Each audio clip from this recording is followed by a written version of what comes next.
back, listeners, to Arts and Crimes. I'm your very serious, for sure this is the first take host, Kelly. And I'm Josh. I was trying to think of a nickname. So, I'm still Brandon. I don't know. Okay. Awesome. All right. Catchphrase. It can't be a catchphrase if it isn't actually a Hit me phrase. with that catchphrase, Brand. Yeah. We made it to another episode. Fantastic.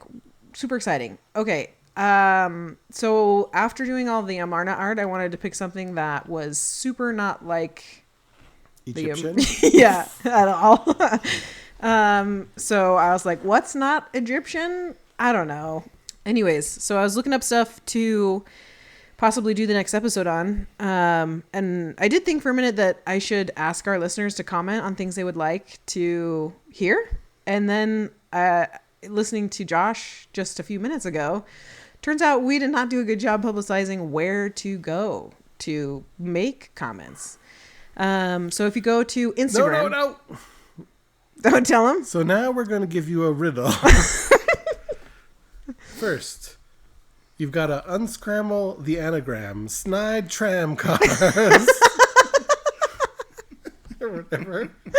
That was it? You nailed it. Yeah. But you can go to Instagram, and we're Arts and Crimes Pod on Instagram. And then what's the butterfly one? Blue Sky. Blue Sky. We're also on Blue Sky, just as Arts and Crimes, I'm pretty sure. It's the same like image tile as it's uniform. I'm consistent with that at least. And I think those are the only social medias that Threads. I'm also on that because Instagram is part of it. And so it just auto pushes my stuff to Threads. So if you're a Threads user, we're also on there. But there you go. Anyways, there's our social media plug so that you can go on there and check stuff out and see how that goes. Yeah. Okay, so what we are talking about today is a really famous shipwreck. And by that, I mean the captain of the ship that was wrecked is what we're going to be talking about. The ship that was wrecked was the Queen Anne's Revenge. And the captain of the ship was Captain Blackbeard, the pirate. So we're going to be talking about the famous Captain Blackbeard. Woo! Yeah, very exciting. And it's funny because I feel like we always say that either like the art or the crime is very tenuous. And I feel like there's art and crime throughout this whole thing, but they're all sort of like, we're here, but it's not a big deal. So, buckle up for that. Buckle up for something that's not a big deal. You're really good at pumping people up for this. I want everybody... Listen, I'm going to try this. We're going to try this my way, okay? Ready? Okay. Today we talk about everybody's favorite pirate, Blackbeard. And his ship, the Queen Anne's Revenge. And we're going to talk about art. And we're going to talk about crime. Are you ready to get in the ring? With Blackbeard and his ship, Queen Anne's Revenge. So buckle your seats, ship the mizzen mast, swab the poop deck, and get ready for some crime and some art. Because it's coming down right after this word from our sponsor. Blue coal.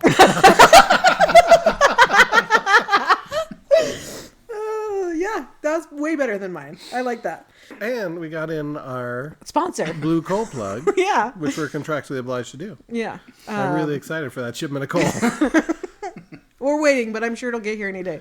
Although it's really hard to get your gas heater deconverted back to coal. From like the early... I'm going to do it because I trust it. blue coal that much. Yeah.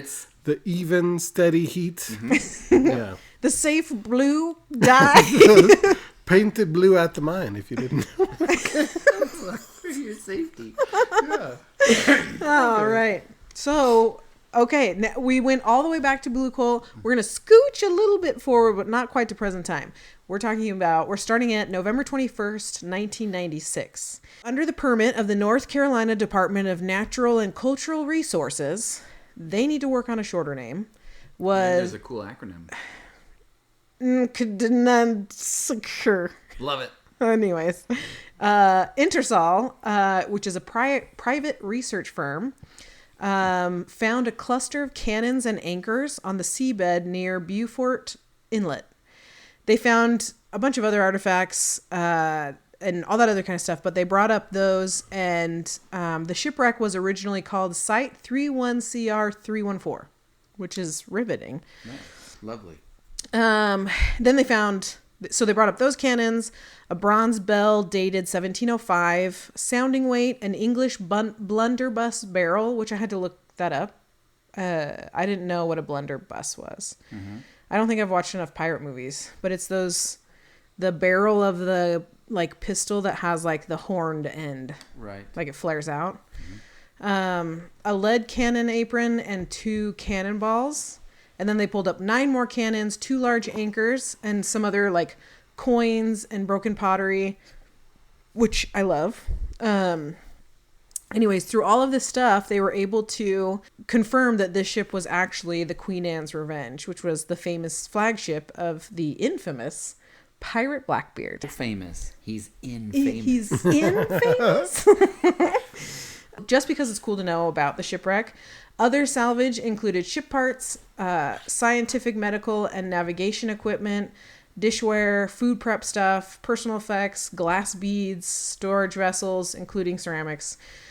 And then they still don't have all of it salvaged. It's over 60%, but just that amount has over 400,000 artifacts that they have cataloged. There's an archaeologist, Lena Carnes McNaughton, she's been working on the salvage. She believes that the Queen Anne's Revenge is one of the most significant underwater archaeological finds in U.S. history because evidence that is reliable, that is related to pirates is so hard to find. And like maybe in my because notes, pirates themselves weren't that reliable. Yeah, they kind of weren't, except for Blackbeard. He's my man. I mean, I know he's a pirate and he did pirate things, but I think by the end you'll agree with me. Also, as my comment, all right, girl, I like your enthusiasm. I'm not sure it's the most significant find, but I like it. We know the most significant.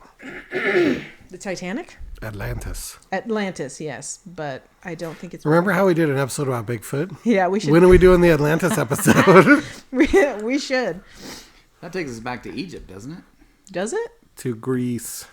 I thought there was like something where they found like in the Sahara or something that it like maybe was where Atlantis was. Is that from the movie Aquaman? Is it? No. Okay. What's the one in the second Aquaman? Where they go to the... Oh, yeah, but that's a prison, and it's a different nation, a different underwater nation. Oh, okay. Because there's multiple kings. Okay. I see what you did. We're moving on. Don't get Kelly started on Aquaman.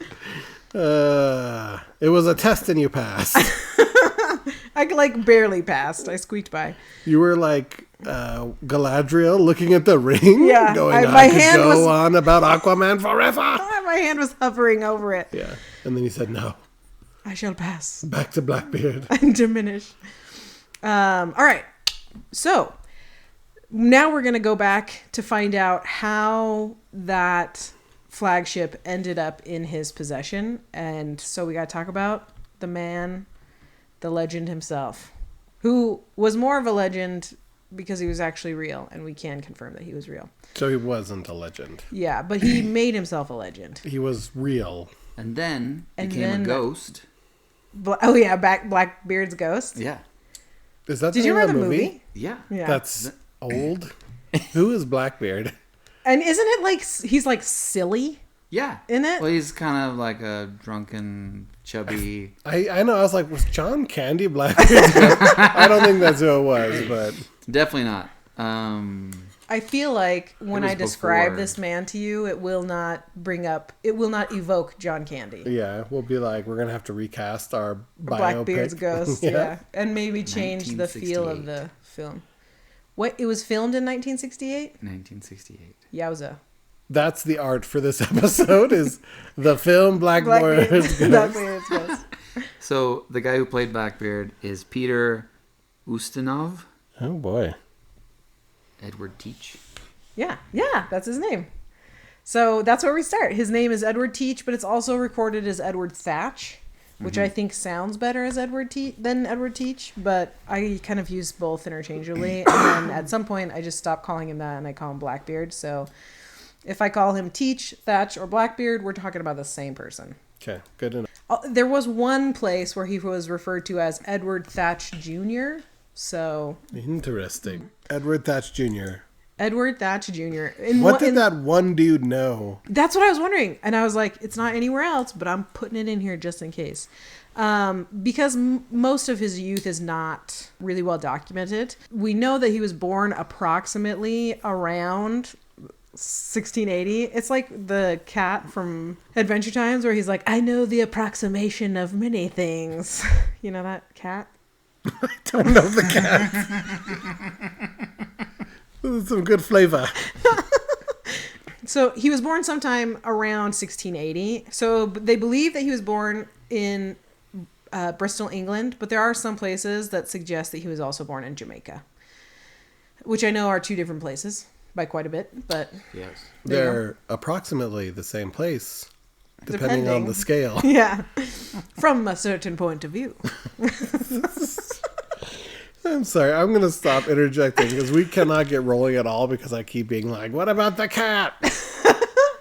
So anyways, yeah, that's where they believe he's born.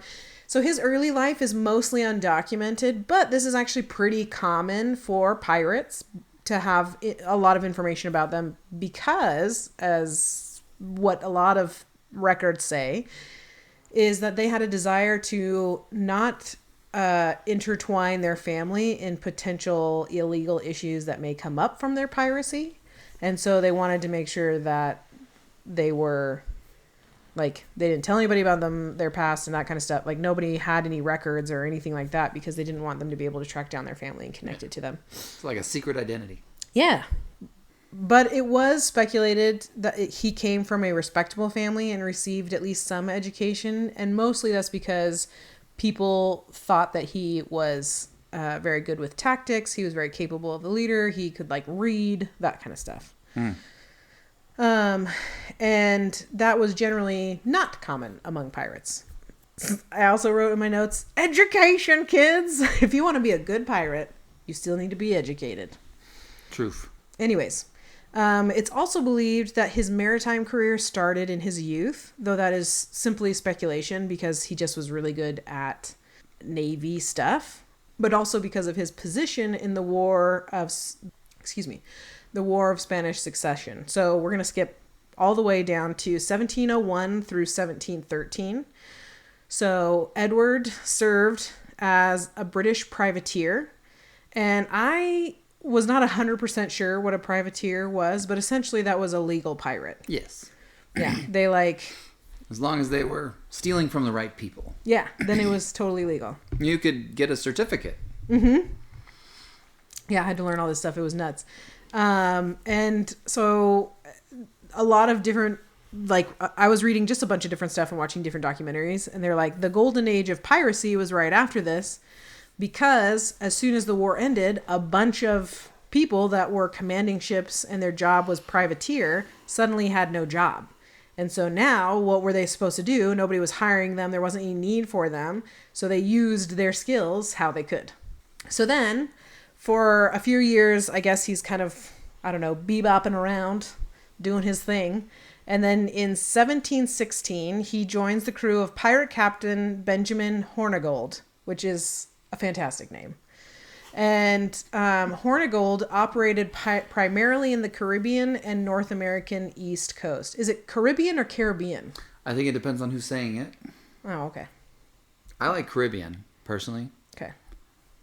How about you, Josh? You got a take on it? Caribbean or Caribbean? Caribbean. All right. Yes. It wasn't one of the options. He was like, But say it like that for the rest of the pod, please, Kelly. Caribbean. That was pretty good. Thank you. Anyways, so Edward, whatever his name is, Edward apparently worked. I'm going to No, I don't think he gets his name quite yet. Anyways, so Edward apparently worked well and quickly earned the trust of Captain Hornigold. And later that year, they captured a sloop, and Hornigold handed command of it to Thatch. And I have no idea about boats, sloops, frigates. That is getting mentioned here. Yeah. So it's your time to shine, Brandon. Oh man. So Hold on. Sloop comes I from the learned it song all. Sloop-a-doop. Sloop-a-doop. Right? No. Dumb joke, man. All right. That was pretty good. So anyway, a sloop is just a little guy. There you go. And then bigger than a sloop is the Sloop, Sloop. Plus. And then bigger than that is a Sloop XL. When you get a regular ship is actually just a platinum trim of a sloop. I don't know if you knew that. I didn't. So Kelly tasked us with learning a little bit for this podcast or whatever. This episode? So I looked into a bit about boats and ships. But it's actually kind of confusing because there is a lot of inconsistencies about how things are defined. So I still might sound dumb.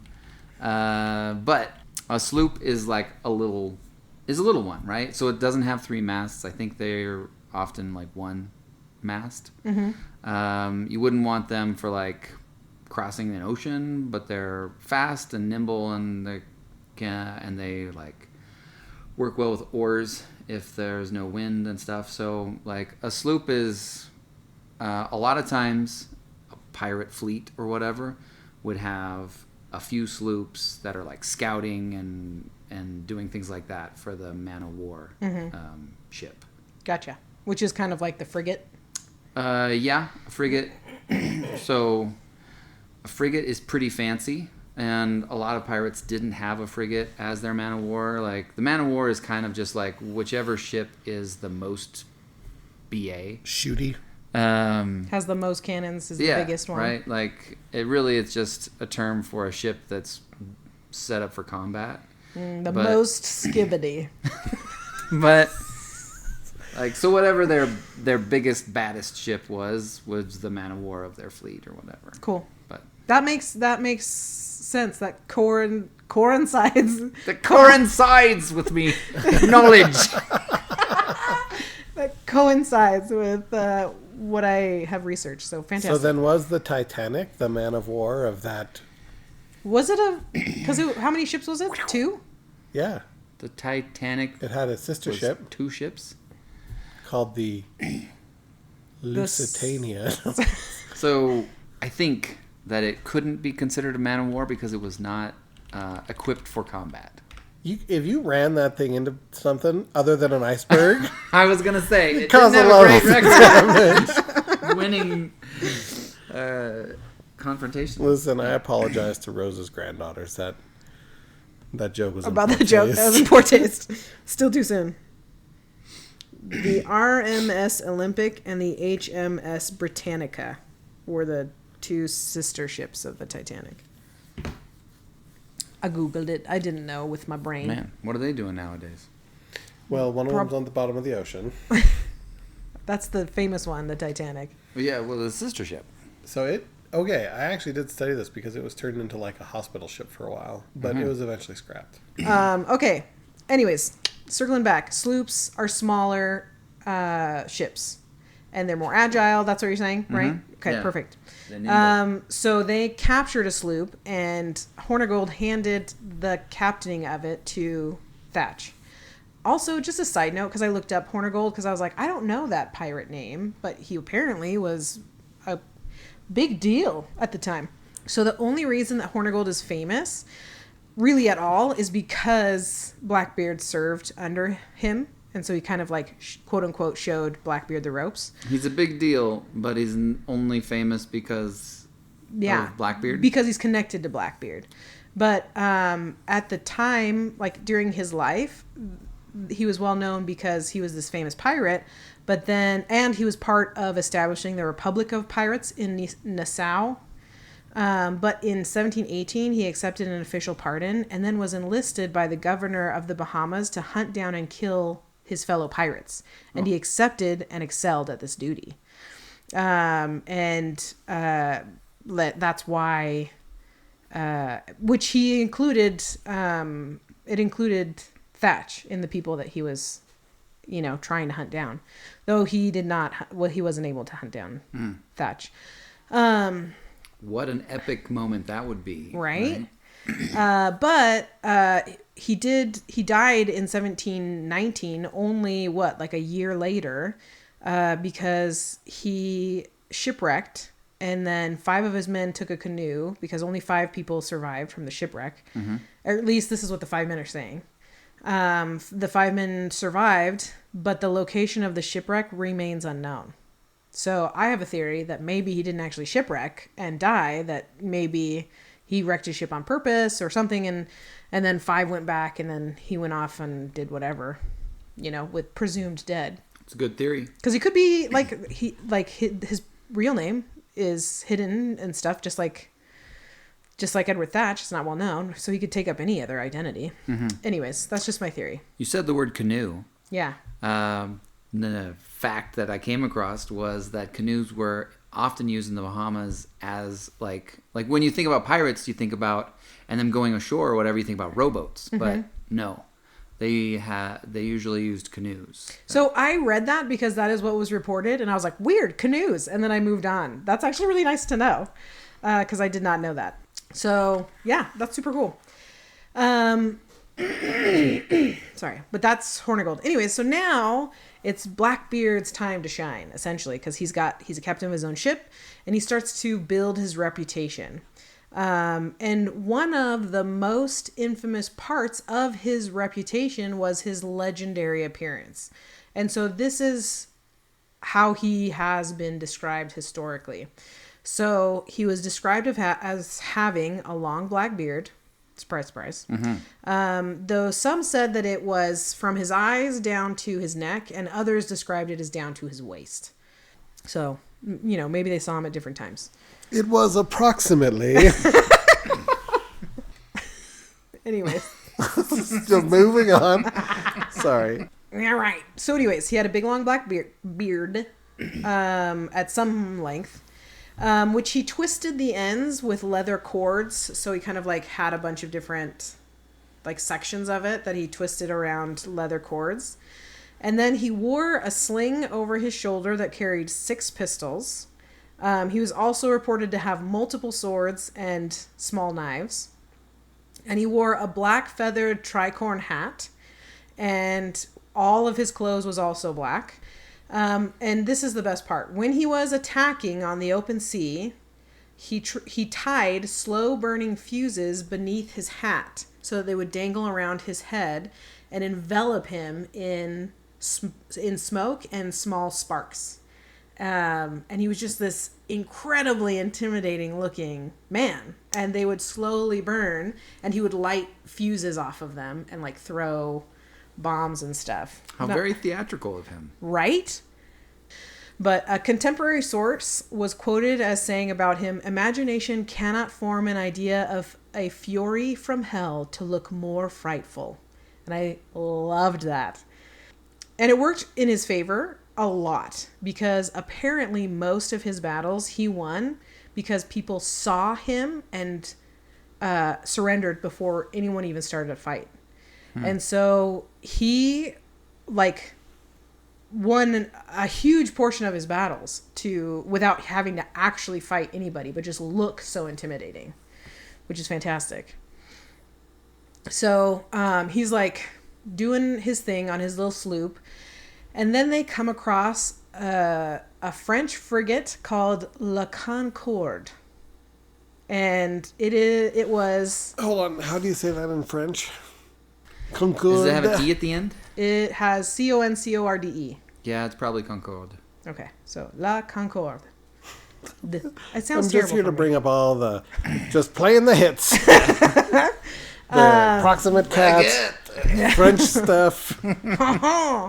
The ship was built around 1710. That was the best French accent I've ever done. 1710, okay. Love Pepe. Okay, but it was actually built around 1710. And for the first year and a half of its life, it was a privateering vessel. The crew was licensed to distribute the trade of enemies stuff by seizing merchant ships and poaching their cargo, everything pirates did. And then after the war ended in 1713, the ship was changed into like its own merchant vessel. And it became its primary cargo was trading slaves. So it became a slaver ship.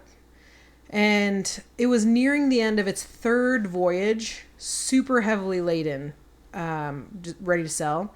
And it was about 100 miles from Martinique, which was its destination. And that's when Blackbeard came across the ship.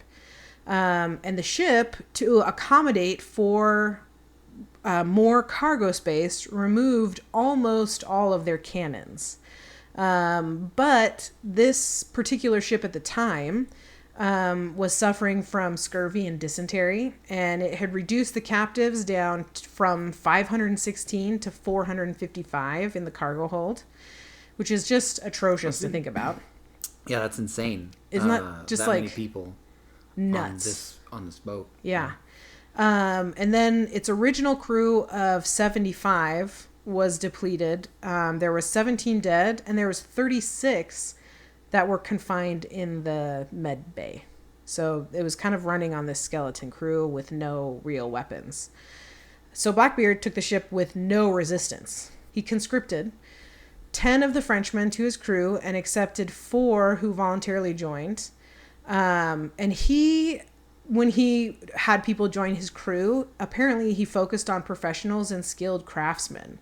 So when he was conscripting, that's what he did. And he conscripted the chief surgeon and his 2 assistants. And you'll kind of see this. He has these tendencies to do things where you're like, oh, I didn't realize pirates thought about that kind of stuff. But he wanted to make sure that he had a surgeon and the 2 medical assistants aboard his ship. He also had 157 of the captive Africans stay aboard. It is undocumented whether they were free crew members or he kept them as captive labor, but it is documented that the men were very loyal and stayed with Blackbeard until he died. So my guess is they were free, and then the rest of them, he let them go. But he kept the ship. And so then he refitted the ship into his pirate warship. It was 250 tons. He had 40 cannons on it, and it had 3 masts. So that's consistent with what you were saying about frigates. Yeah, a frigate is kind of a loose term, but because it can mean quite a few different things. Fully rigged, so having 3 masts is a common feature of frigates. They're usually also rather sleek and fast compared to some of the other ships of the time. Which, makes sense because everybody described him during this time where he had the Queen Anne's Revenge as he was a terror, terrifying. Because his flotilla, which is his little group of ships, grew to 4 armored vessels and about 400 men under his command. So he renamed the ship the Queen Anne's Revenge, and the archaeologist Carnes McNaughton talks about why he gave it the name. And she says, the fact that Blackbeard named this French ship the Queen Anne's Revenge is political satire. There's no question. He was loyal to the Queen, but once she died, he became an outlaw. And so that was his sort of revenge, naming it, I guess. So now he had his own flagship, which also he had his own flag that he flew. This I thought was terribly interesting because when I saw his flag, the flag that you first see when you Google Blackbeard's flag on the internet, I was like, ugh, it's terrible. It's way too busy. It has these tiny details. You would not have this as your flag design because the idea should be something quick, something... Oh, I shouldn't snap. something quick and something easily recognizable without having to be so busy.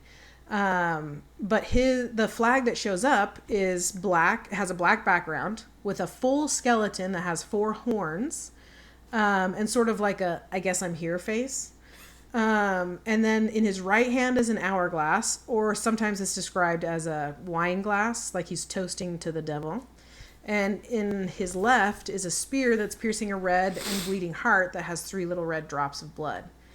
But the first time that flag is described and referenced wasn't until 1912.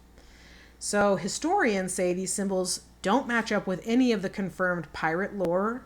And also, just, again, on a strictly design aspect, that's a terrible pirate flag. Just that art is a crime. Ooh-ah, name of the thing. But seriously. So then I did a little bit more, which didn't take a lot of digging because it was pretty easy to find. You just had to look past the absolute surface,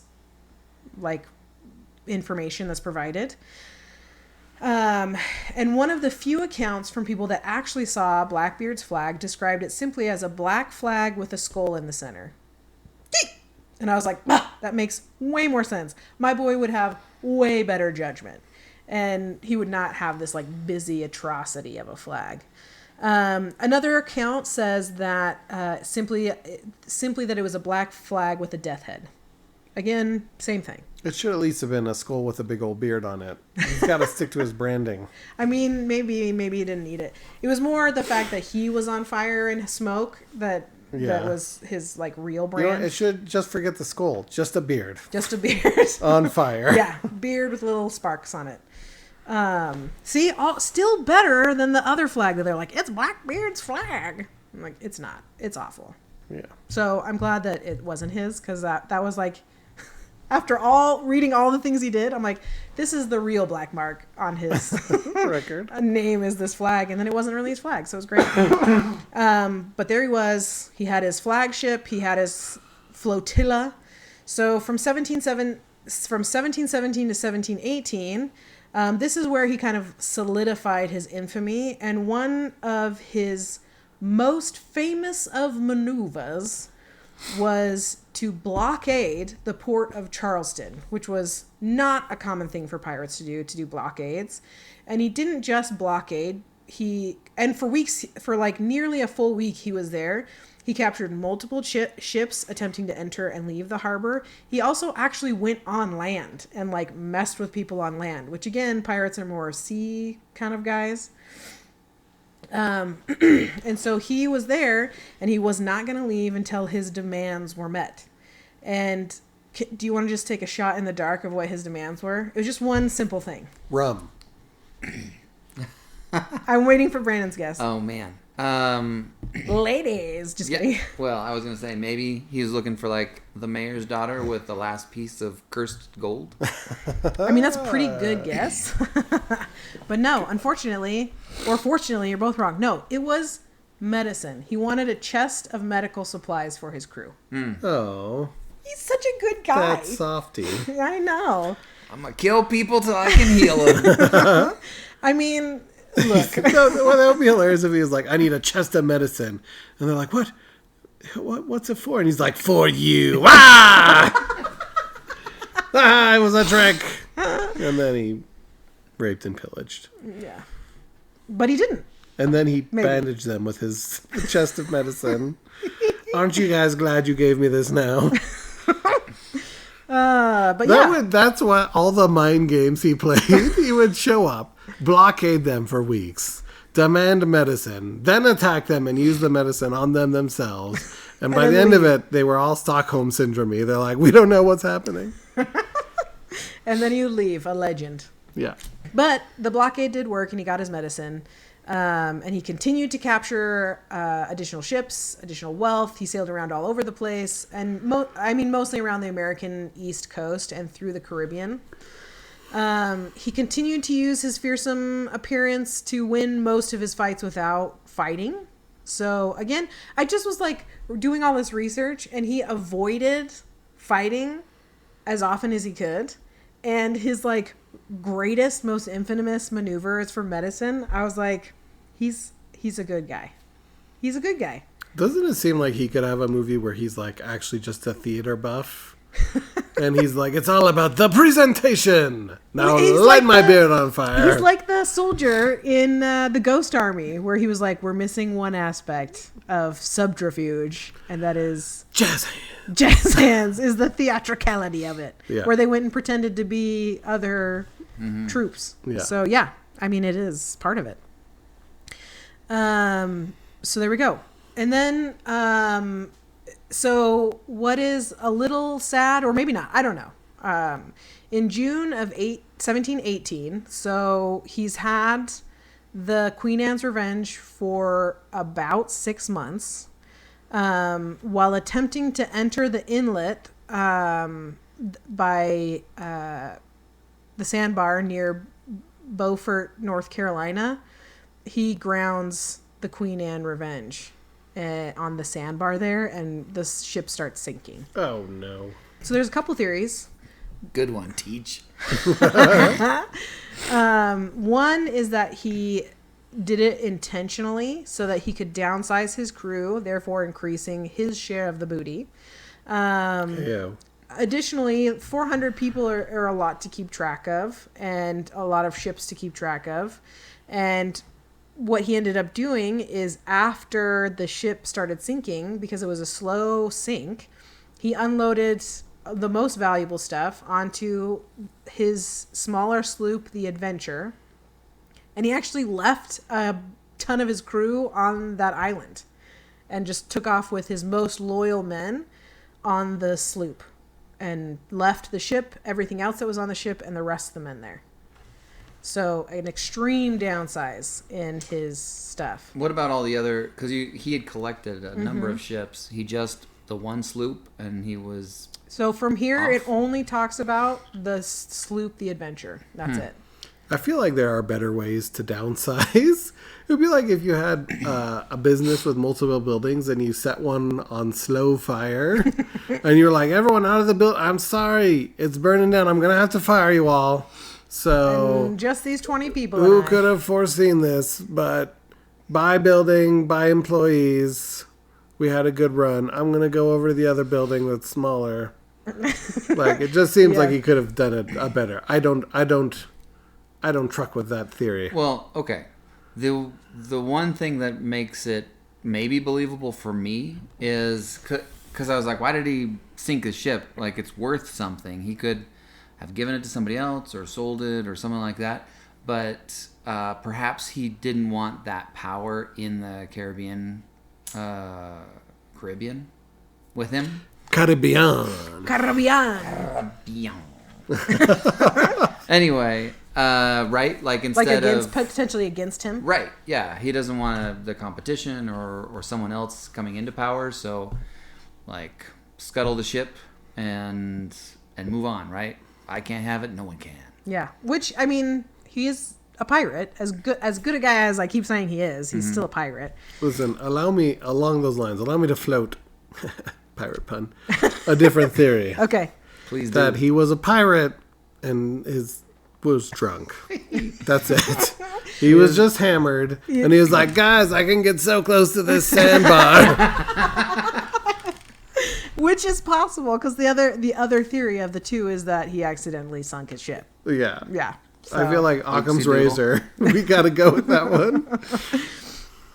one. So yeah, that's what happened. And Well, but still, if he did accidentally sink it, why break up the flotilla? it didn't say. And maybe He was drunk, and he was so mad about sinking, and he was like, "You guys just leave. Just leave me Leave me alone." with my sloop." And what he was really trying to tell them that whole time is soup. He Yeah. needed some soup to sober up, and Yeah. they're like, "All And right, he was everybody super else, drunk. get off, just us." Yeah. And that's what happened. Okay. I'm going to go back a moment to when you were talking about his flag, much like I think Brandon also Googled the flag. And the funniest thing was that there are all these people with tattoos of the bad flag. Yes. And I'm gonna be like, guys, I hate to break it to you, but That's not actually you his got flag. played. Yeah, you really did. Yeah, unfortunately. Sorry, guys, I got that tattoo. That flag, and therefore your tattoo is dumb. Also, why would you get that flag tattooed? Because It's Blackbeard is a terrible cool flag. guy. He Blackbeard. is a cool guy. And they were like, give me that Blackbeard flag. But I like your idea better. Just tattoo a beard that's on fire Yeah. with like the little flaming fuses. People you know? know what's up. Intimidating. Yeah. All right. So after he lost the Queen Anne's Revenge, he did end up having to adjust to being significantly less armored, but he remained formidable and adapted to having the smaller but more agile ship. So he was able to do different maneuvers. So in August of 1718, like many pirates at the time, Blackbeard was offered a pardon by Governor Charles Eden of North Carolina. So apparently during this time, there was an effort by the crown to suppress piracy by offering clemency to those that surrendered. And Blackbeard accepted this pardon. However, it is believed that was entirely just a strategic move. Because what they found very quickly that he was working with doing illicit activities and collaborating with the corrupt officials, just like continued pirate shenanigans. That's so weird. I know, it's super surprising. And they were like, he was just adapting to the changing political environment, trying to like, sneak his way in to being less hunted, Sure. But it didn't really work. And so he went back to being just his average, infamous self on the seas. But that didn't last much longer because we come to what is known as the Battle of Ocracoke. So the Virginia governor, Alexander Spotswood. Hold on. The Battle of Ocracoke? Yep. Doesn't that sound like the worst possible Coca-Cola flavor? It does. New Ocracoke. I also Googled how to pronounce it because I was like, it can't be that. It's got to be something else, like a weird language pronounced. You know how like shampooey is pronounced that, but it's spelled champoeg? Yeah. So I was like, it's got to be something like that. And then I Googled it, and it was like Ocracoke. And I was like, all right, that's what it's called. Ocracoke. North Carolina. That's what the internet said. Okay, anyway, sorry. Anyways, so there was the governor of Virginia, Alexander Spotswood, hired a naval lieutenant, Robert Maynard, to track and kill Blackbeard specifically. And so Maynard, I don't know. I would assume Maynard. Yeah. Maynard was tipped off that Blackbeard and his men might be moored off North Carolina's Ocracoke Island. So on November 17th, 1718, Maynard's forces departed Williamsburg, and they sailed down the James River with two small sloops, the Ranger and the slightly larger Jane. Apparently the river was not large enough for Maynard to take his larger ships. He was a captain of His Majesty's ship Pearl, which was like a man of war, as it was described. The Black Pearl. This one was just the regular Pearl. Oh, okay, never mind. That's literally the ship's name. The regular Pearl. Just so there's no confusion. Yeah. They're like, in the future, there's going to be a really famous. Yeah, it's called The Pearl, but not that one. But not that one. Yeah. So additionally, these sloops that he was on, these He was all up on. Yeah. So these ships didn't have any cannons on them. So the men had to rely only on their personal weapons. So the Ranger had 25 men and the Jane had 35 men. And the Jane was the ship that Maynard himself was on. Towards the evening of November 21st, Maynard's sloops spied two sloops anchored in an inlet facing Pamlico Sound, so over in that correct area. Also, this area is still called today Teach's Hole. And I think it's the worst name. Heyo. But that's what they call it. It's Teach's Hole. I Googled it, which was brave of me. But I Googled Teach's Hole, Virginia. It doesn't get any better. But there's a map, and you can find it on Google Maps. Anyways, so Maynard decided to wait and anchor his ships.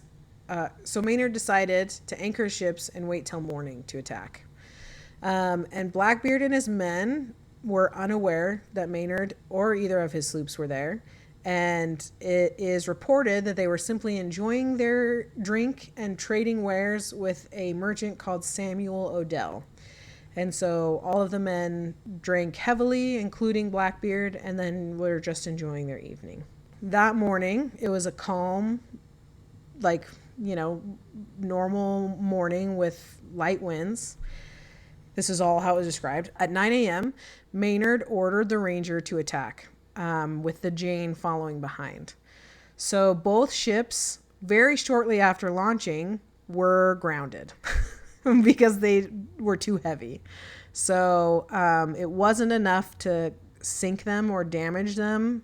So the men had to unload a bunch of stuff. So they started just throwing stuff overboard to lighten the ships.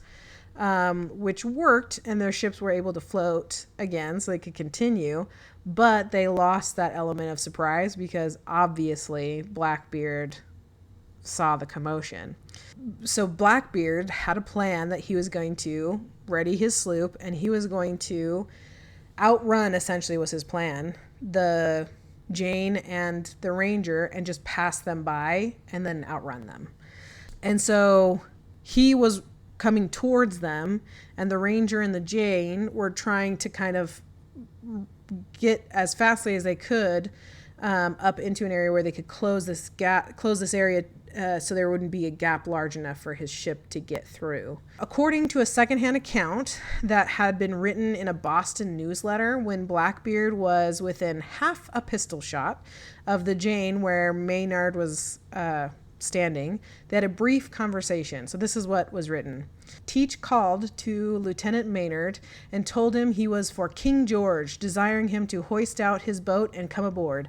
Maynard replied that he designed to come aboard with his sloop as soon as he could, and Teach, understanding his design, told him that if he would let him alone, he would not meddle with him.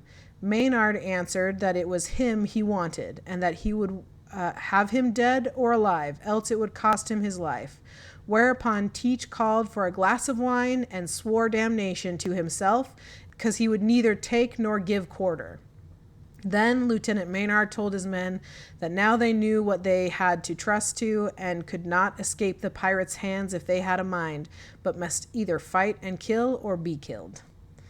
So once they were done talking, having this short conversation, Blackbeard started unloading on the Ranger and the Jane to a lesser degree because they were right across from the Ranger.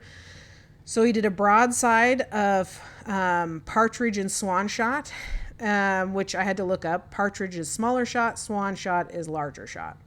And then everybody was also firing their guns, which included nails and pieces of old iron and stuff. So they were just kind of unloading everything on the ships. And Maynard's men continued to fight and got off some really lucky shots and broke the mast of the Adventure of Blackbeard's ship. So his ship slowed down and he couldn't sail through because he didn't have the sail anymore. And so then, while all of this craziness was happening, with all the confusion of the gunfire and the cannon from Blackbeard, Maynard hid himself and his men below deck, all but the captain and two others. And his idea was to bait Blackbeard to come aboard, thinking that he had taken out all of the men. And then they would ambush him. So when the chaos kind of settled, that's exactly what happened. Blackbeard was quoted as saying that they'd killed everybody and that he was going to go over there and kill the rest himself.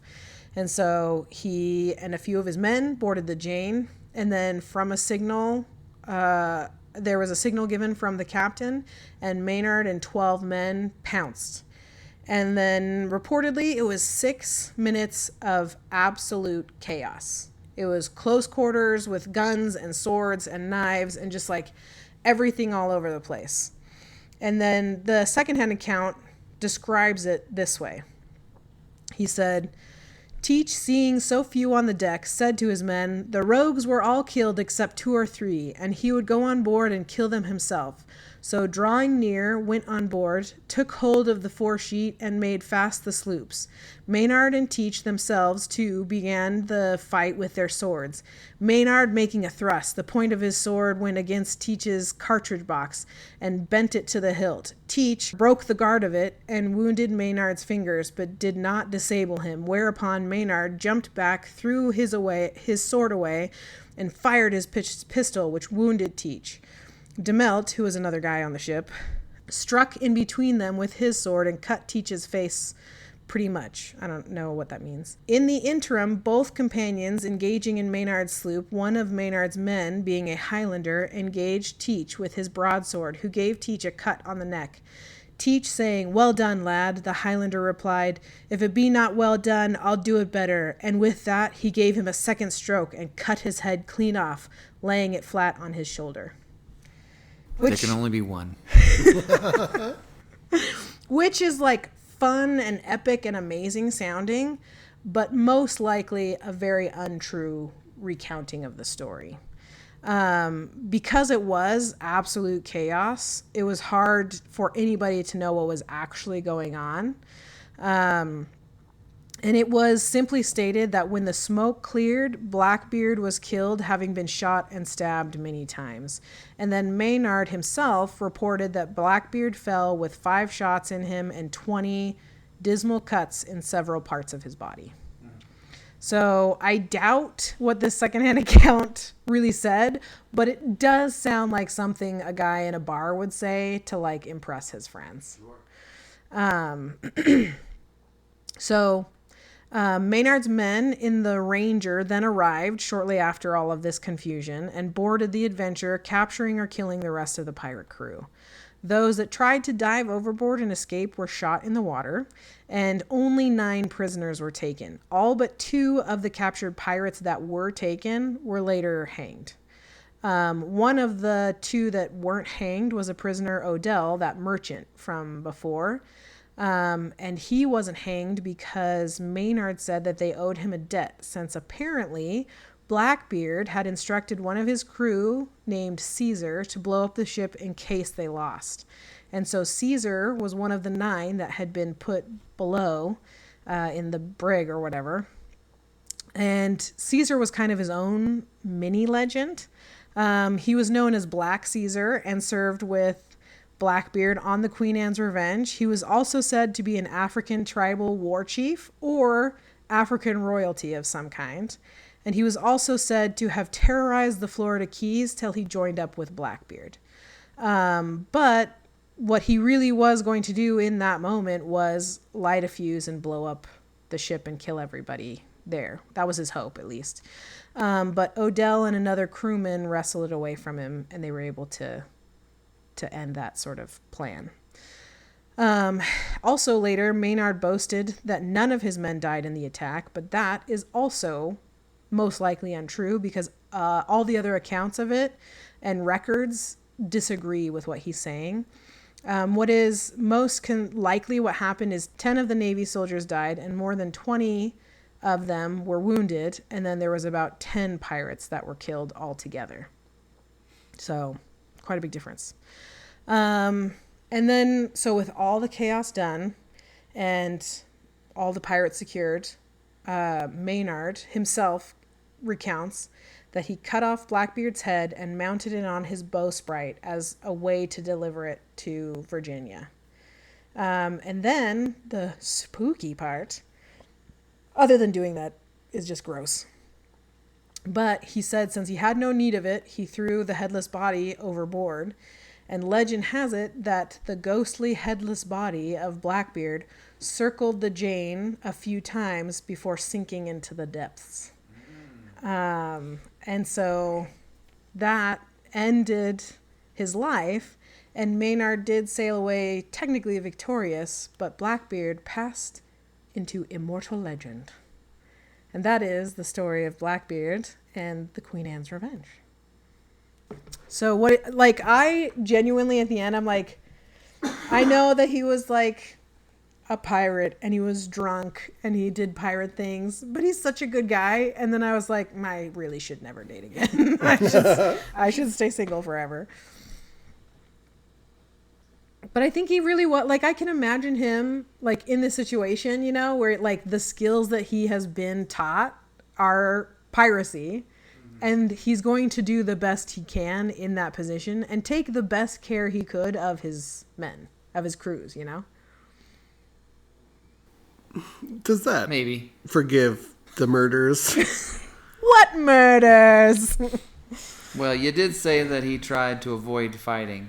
As often as he could. I don't know.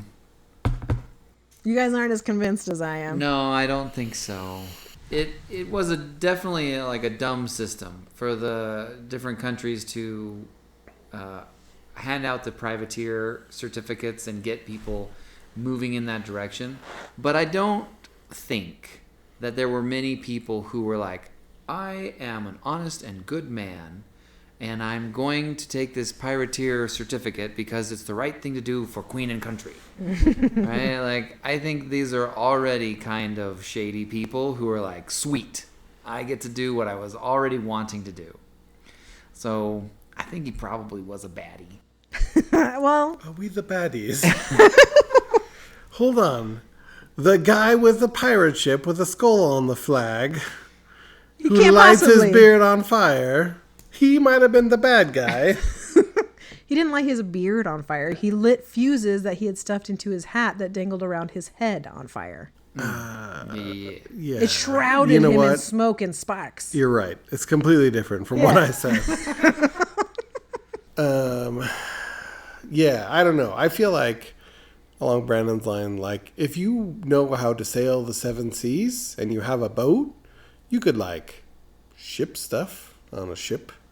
You could probably carry cargo, you know, or do cruises for, you know. So there were probably other options, but they were just like, I don't know, man, this is what I do.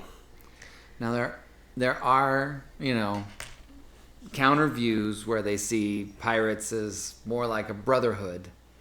You know. You're going to start quoting Muppet Treasure Island. I really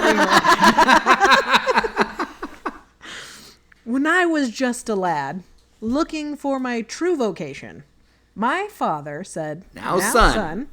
This choice deserves deliberation. It does. Now, you could be a doctor. Or perhaps a financier. My boy, Why not consider a more challenging career. hey ho ho?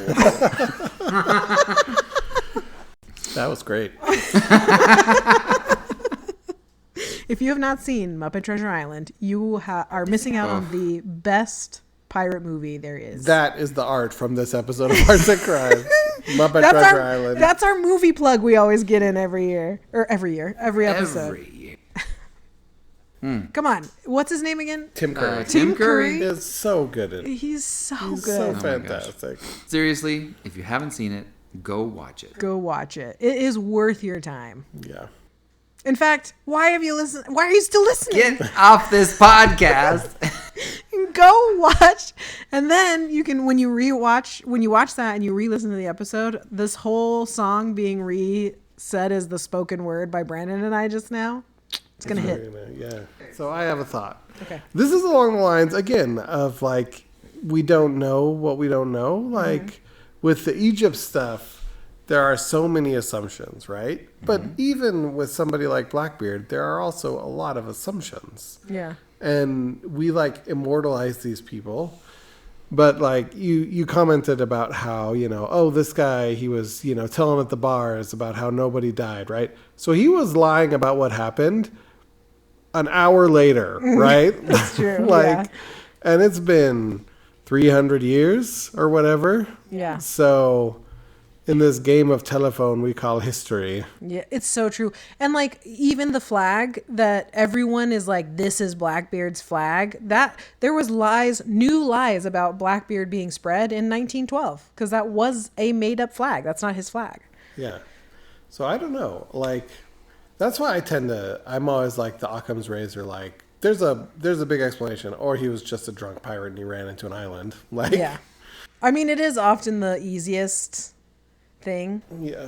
Like, I fixing will your say, computer. like, as pirates go, he was very successful and did things that maybe other pirates didn't. Having a frigate is unusual for a pirate in their flotilla. Like, blockading a port is very uncommon. So as a pirate, like, his theatrics are maybe exaggerated by these secondhand accounts and things like that. But, like, the blockade probably did happen, right? So, Yeah, I mean, he definitely made some impressive feats as this big bad jerk, but he probably was a big bad jerk. He was a disruptor, as they say in Silicon Valley. He really innovated piracy. He was an innovative pirate. Yeah, if he lived today, he would be at Google's campus right now talking about how he disrupted pirateering. Yeah. It feels like his last, like the end of his career is not like where it should be. Like, he had the Queen Anne's Revenge, this really impressive ship and all this stuff, and then he sort of like fizzled out, it almost feels like to me. Yeah, maybe he was some kind of alcoholic or something. Like, where was his... I know it's me. There's something definitely broken about me where I romanticize it a little bit, where I'm like, nah, he downsized on purpose, and he was like trying to find a way to like get out of there or leave or whatever. He still didn't want to fight. I mean, he told Maynard that he didn't want to fight him, and if he'd leave him alone, he wouldn't fight Maynard's men either. Again, I know that I am just creating sort of this romantic historical figure. He probably, like, when you think about it, even just his beard alone was probably so gross. I was just about to say, the man was crawling with lice. Yeah, like so gross. And I can't even imagine the smell. I have Blackbeard's ghost on YouTube here. I'm looking. You're watching it No.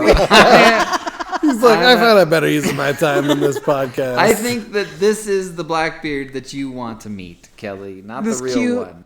Maybe that's why I can't help but do that, because as a kid, that's the movie I watched of this like funny, drunk, helpful ghost. That's what pirates are usually known for. Their helpfulness. Yeah. All right. Well, I guess that's it. Thanks for listening. And again, do some art. Make a better pirate flag than this fake one of Blackbeard's. Yeah, just keep it simple. Yeah. In Simple. the comments, describe your flag. And don't do any crime. Goodbye. Okay, bye.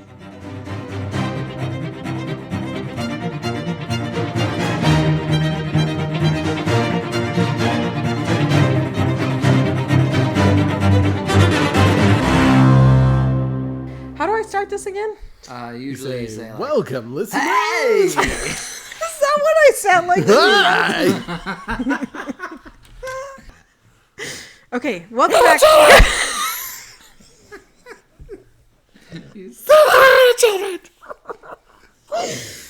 Okay. That's about idiots.